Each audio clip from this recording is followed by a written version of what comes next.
Supreme Commander Vexcaler had conquered 47 worlds without losing a single soldier. His Dominion forces were the apex of military evolution. 10 feet of reinforced exoskeleton, plasma weaponry that could vaporize starship hulls, and tactical superiority honed across 3 galactic campaigns. Earth was supposed to be Conquest number 48, a backwater planet with primitive chemical-based weapons and metal projectiles. The intelligence reports had been laughably reassuring. No energy shields, no plasma technology, no unified planetary defense grid. Drop pods away, Supreme Commander, reported his tactical officer as the first wave of Dominion shock troops descended through Earth's atmosphere. Estimated time to planetary submission, 6 hours. Vexcaler settled back in his command throne, already composing his victory dispatch to the Dominion High Council. This would be over before the second wave even deployed. The first casualty report arrived 12 minutes later. Sir, we're receiving emergency signals from Drop Zone Alpha. Squad leader Grixtow reports, Sir, he reports they're under attack by the planet's wildlife. Vexcaler's mandibles clicked in confusion. Wildlife. The tactical display showed helmet cam footage from the landing zone, a densely forested region the humans called Amazon. What Vexcaler saw defied every military protocol in his experience. His elite soldiers, each one capable of single-handedly conquering a small city, were fleeing in terror from creatures that barely registered on their sensors. Tiny insects were somehow penetrating their advanced armor seals. Serpentine creatures were wrapping around their weapon systems with impossible strength.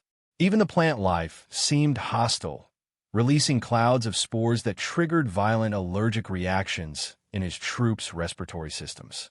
Ow! Vexcaler whispered. How are creatures without technology defeating armored soldiers?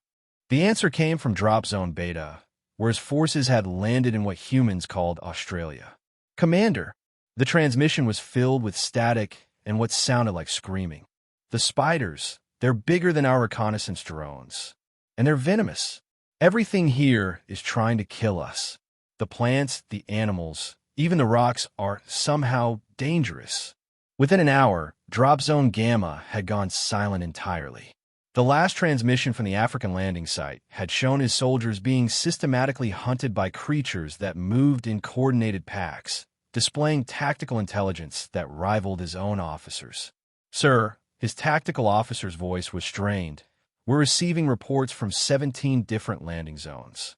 The pattern is consistent. The planet's ecosystem appears to be actively hostile to non-native life forms.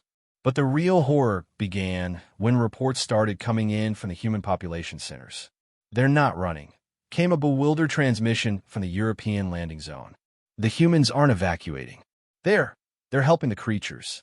A human child just pointed a pack of domesticated predators toward our position. On screen, Vexcaler watched a small human female, barely reaching his soldier's knee, casually directing a group of 4-legged creatures with impressive dental arrays toward his trapped forces. The creatures obeyed her without question. Supreme Commander, another officer reported, his voice hollow with disbelief, we're detecting organized resistance in the North American zone. But it's not just the humans. The local wildlife appears to be coordinating with them. The footage was impossible. Humans riding on the backs of large domesticated beasts, accompanied by aerial creatures that dive-bombed his soldiers with surgical precision. Even more disturbing, some humans were moving through the combat zones completely unarmed, seemingly protected by animals that should have been trying to eat them. Commander, came another transmission. The humans in the Australian zone are laughing at us. They're actually laughing. One human told our soldiers that our weapons were cute compared to something called a drop bear. Vexcaler's 3 hearts stopped beating for several seconds. Laughing? Yes, sir. They seem amused by our invasion attempt. The final blow to Dominion pride came 6 hours later, the exact time Vexcaler had estimated for complete planetary conquest. Instead of submission, he received a single transmission from the planet's surface. It was a human female, middle-aged, standing in what appeared to be a domestic dwelling. Behind her, several of his elite soldiers sat awkwardly on primitive furniture, looking thoroughly defeated while small human offspring played with their advanced weapons like toys. "Hello," the humans said pleasantly. "I'm Margaret from the Welcome Committee. Your soldiers looked hungry, so we made them some sandwiches. They mentioned something about conquering our planet. We had a good laugh about that. Anyway, they're welcome to stay for dinner, but they'll need to clean up after themselves." Vexcaler stared at the screen in absolute silence as one of his most feared warriors apologetically wiped what appeared to be food crumbs from the human's table surface. "Sir?" his tactical officer asked quietly. "Orders."